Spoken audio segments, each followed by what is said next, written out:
It's time for this week's episode of Brandon Sports Talk, featuring in-depth interviews from those who are trending in the world of athletics. And now, here's the host of Brandon Sports Talk, Brandon Pate.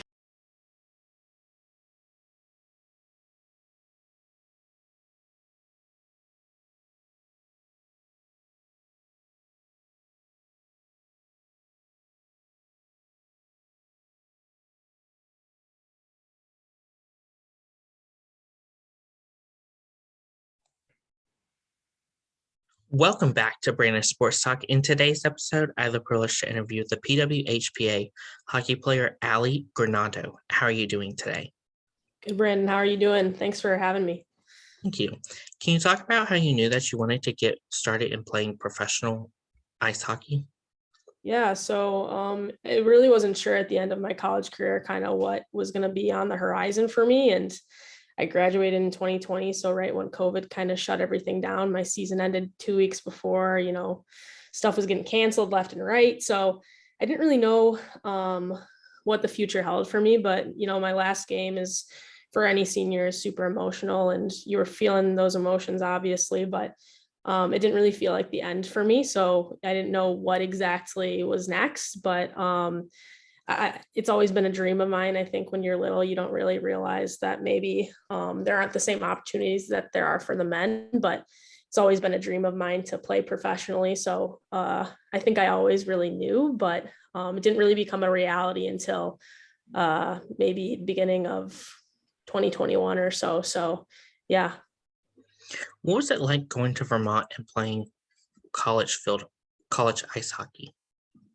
Yeah, so I'm college hockey was always a dream of mine too, and I think I announced my commitment pretty late in comparison to some other people. So I'd visited a couple other schools, gone to some other camps at some other schools, and never really got the same feeling that I did when I got on campus at University of Vermont. So that was an absolutely incredible experience, and I miss it every day, but I'm glad I got the opportunity to play college hockey, and, at a very high level. Hockey East is incredible, and played against some incredible athletes, and also, on our team as well, got to play with some pretty amazing players. So What was it like getting to put on that Vermont jersey?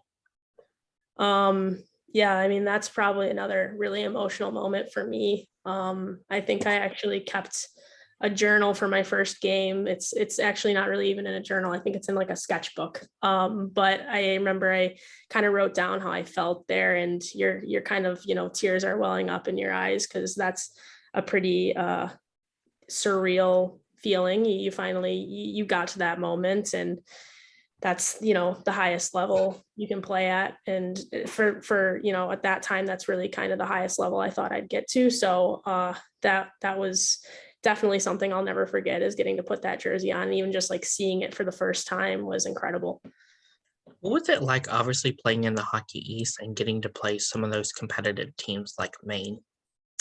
Yeah, I mean, there was a couple teams we always had trouble with. Maine seemed to give us some trouble. But just playing against Boston College, and they were always a rival, and never, maybe they didn't see it as much as we did, but we were always really amped up for those games, and never beat them, but we came close. And Northeastern was always very tough. We gave them all a good fight most of the time. I think they knocked the teams that I was on out a couple years in a row. So it was always heated. But yeah, Hockey East is a great, everyone talks about the WCHA and, playing against Wisconsin and all those schools, but playing against Northeastern and BC every year was a fight. So yeah, Hockey East is, maybe I'm biased, but it's a great spot to play hockey. How was that feeling like in 2019 in your senior year becoming captain? Yeah, so my dad kind of always taught me that you lead without a leather on your jersey. So the moment when I did get to, was told that I was going to get the letter, teammates voted on it and that sort of thing. So just knowing that my teammates thought I was, the one for that position was a really awesome feeling, and like I said, I always wanted to lead without having that letter, and I feel like I did, but it's obviously a great honor to get to wear a letter, and I took that responsibility very seriously. So that's probably one of my favorite accomplishments, is getting to be a captain. So yeah. What was the transition like for you, and the balance like of obviously being a college hockey player and also coaching with the Chicago Furies? Yeah, so I would coach kind of when I came back in the summers, or I'd help with tryouts. But that was great for me, because that's where I played growing up. I played at a couple different organizations, but played AAA hockey there, I think, for probably 6 years or so. My dad was still coaching there, so I would help out with them when I I could, coming back for break or over the summer, and then do whatever camps I could, or help with in season. When we were at Vermont, we'd do quite a few clinics for the local teams, and I love doing that kind of stuff, because when I was younger, there was so many great role models and girls that coached me. So it was just kind of came full circle, right? Like I got to do that myself, and I still love doing it. But yeah, it was definitely awesome that I was able to come back and coach, help coach somewhere where I played. And that was so special to me. Of course, during your senior year, did you ever know that you wanted to become a professional hockey player?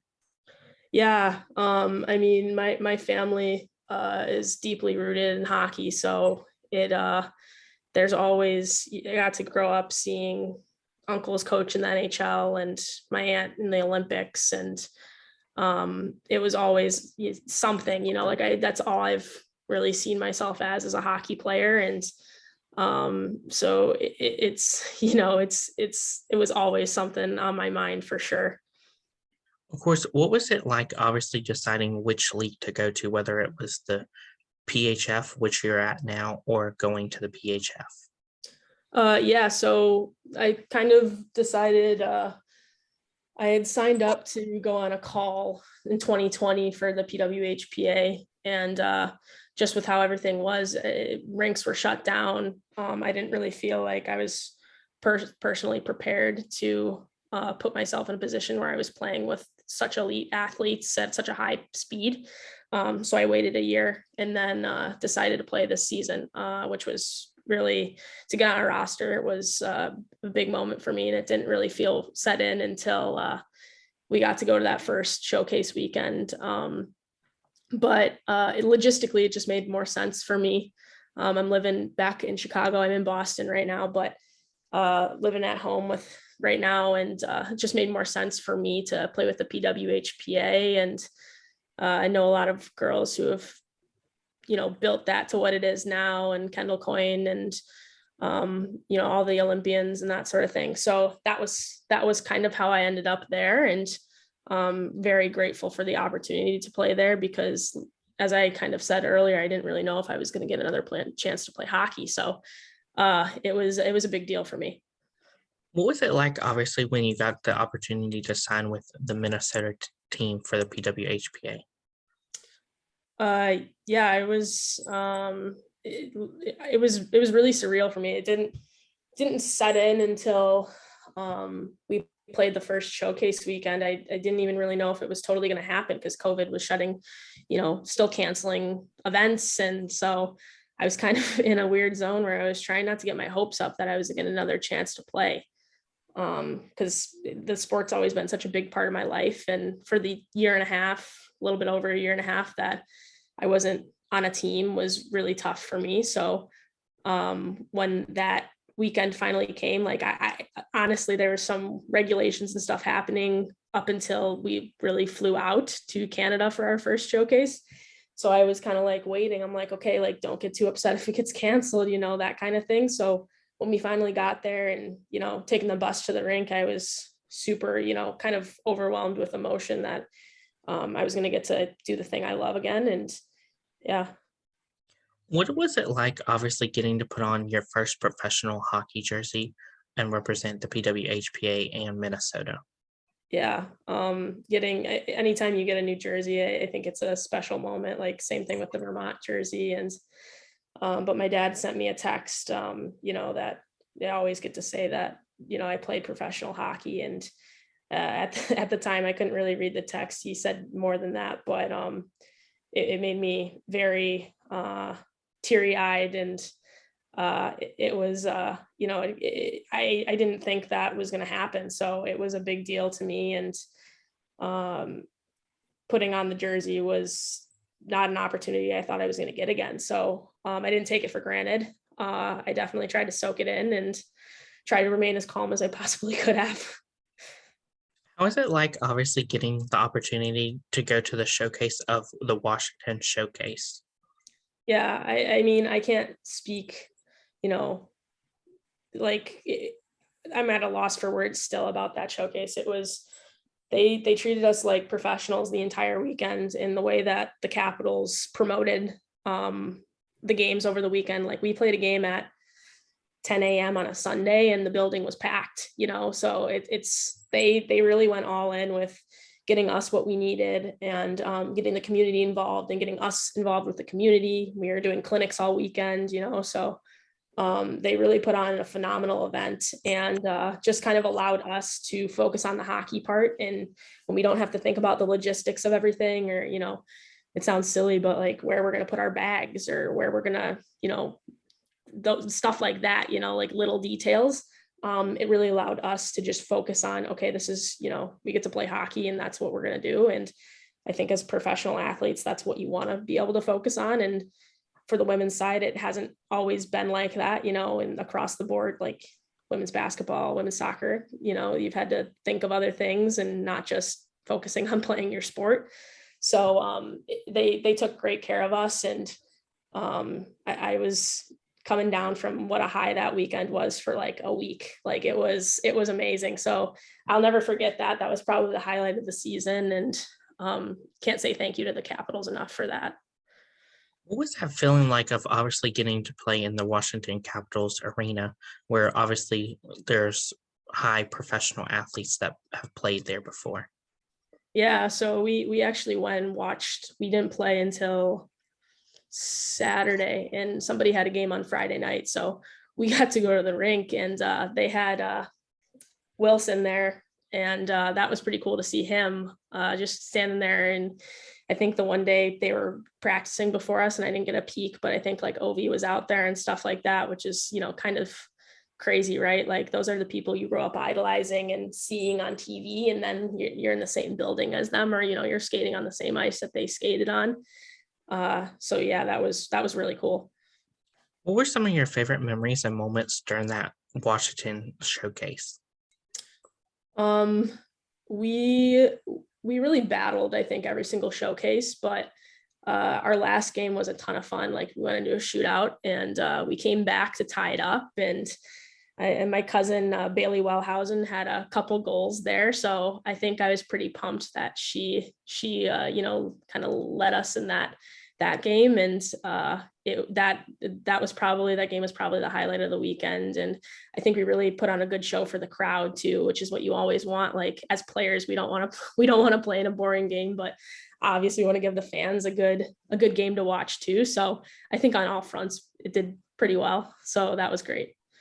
How was it like, obviously, getting to play for the first time in the Dream Gap Tour? Yeah, you look at the caliber of athletes they've had there, Hillary Knight, Brianna Decker, Sarah Nurse, Kendall Coyne, like they're just names that are so big in women's hockey and in the sports world now, right? So they were obviously at the Olympics this year, but just getting to play in the Dream Gap Tour, which is, what they've been doing the last couple of years, was amazing, obviously. So what are some of your favorite memories and moments as a PWHPA hockey player? I'd have to say playing with my cousin Bailey. We've never gotten the chance to play with each other. She played at Wisconsin and graduated a couple years before I did. So we actually, I don't even think we played against each other growing up. So getting to play with her was probably the best part. When we both kind of knew we were gonna try and get on the team, it was like, oh my gosh, are we in to play together? And then two, I'd actually never played with Bailey Coyne. I played against her at Northeastern when she was there for her first couple of years. So it was amazing to play with her as well. And, we were roommates most of the weekends and stuff like that. So it was great to spend some time with her because I never played with her growing up. I always played against her. So just things like that, you're always, it always comes back to your teammates, I think. And when you're done playing the sport or when you're in the off season, that's what you missed most is the team. So definitely getting to play with my cousin was probably the best part. Of course, what are some of your game day routines and rituals like? Game day routines and rituals. I just try to keep it loose. If I get too uptight, I tend to get a little bit in my head and nervous. So a ritual, I don't really know if I have too much of a ritual. I kind of like to usually on the bus ride there, I listen to my like new tunes playlist or whatever I want to call it. I try and keep some new music in the rotation. So I do that. And then when I get to the rink, I kind of like quickly try and shuffle to my pregame playlist and find a good song to walk off the bus to, be a little dramatic.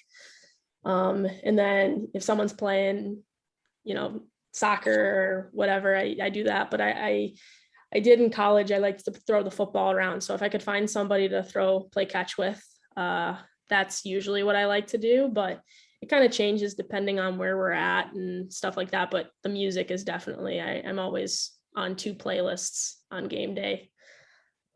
What is it like for you to obviously get to play with those Olympians that have gone on to the Olympics to represent US or even Canada? Yeah, I mean, it's incredible to play with people who, are the best of the best, but also, some of the girls that haven't made it to play on that team or, have been in the system and, Hockey Canada or USA Hockey. It's just growing up, that was always something, you want to play with those girls who are the top speed and, always pushing the envelope and pushing the pace. And so I loved every bit of it, playing with girls that level and playing with girls who've played with girls who are even better, so yeah. What is it like obviously getting to see your fans get to wear your jerseys and ask for your autographs? Yeah, I think that's one of my favorite parts. And at Vermont, it was one of my, the highlights of every game day was getting to see the fans that are there for you and getting to toss some pucks up into the stands is always one of my favorite things to do, and just putting a smile on someone's face. And that's something, when I was younger, if I got a puck or someone, tossed something to me or even interacted with me, never forgot it. So make sure to do those things and love doing it. What are some of your future plans in your professional hockey career? Yeah, so I'm kind of trying to figure that out right now. We're waiting to hear back on some things, and so I'm kind of riding the wave and trying to stay in shape, but definitely want to continue to play at the highest level. And it's definitely, I feel like the rink is where I belong, and just love being on a team and being in that environment. So if I can, as long as I'm healthy and young, I say like, I'm going to play for as long as I can. So the plan is to continue playing and just waiting to hear back on some things. What advice would you give those future college hockey players looking to play college hockey? Advice. Just continue to remember why you started playing. I think that when you get to a certain point, you maybe stress yourself out a little bit.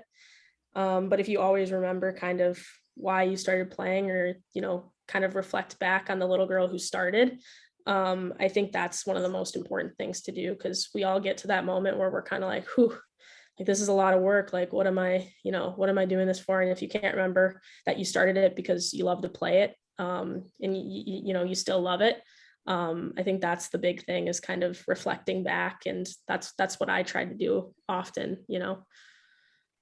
What advice would you give those college hockey players looking to play professional hockey, whether it's the PHF or the PWHPA?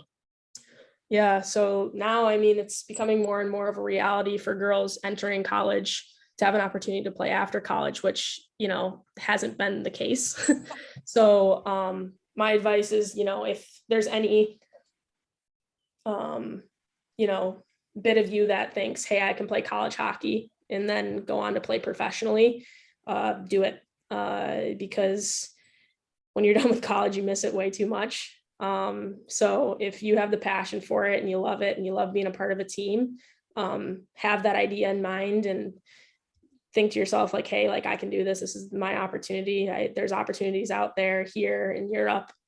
So if you love it, and you're going into college thinking I might want to play afterwards, stick to it, stay in shape, keep skating, that kind of thing.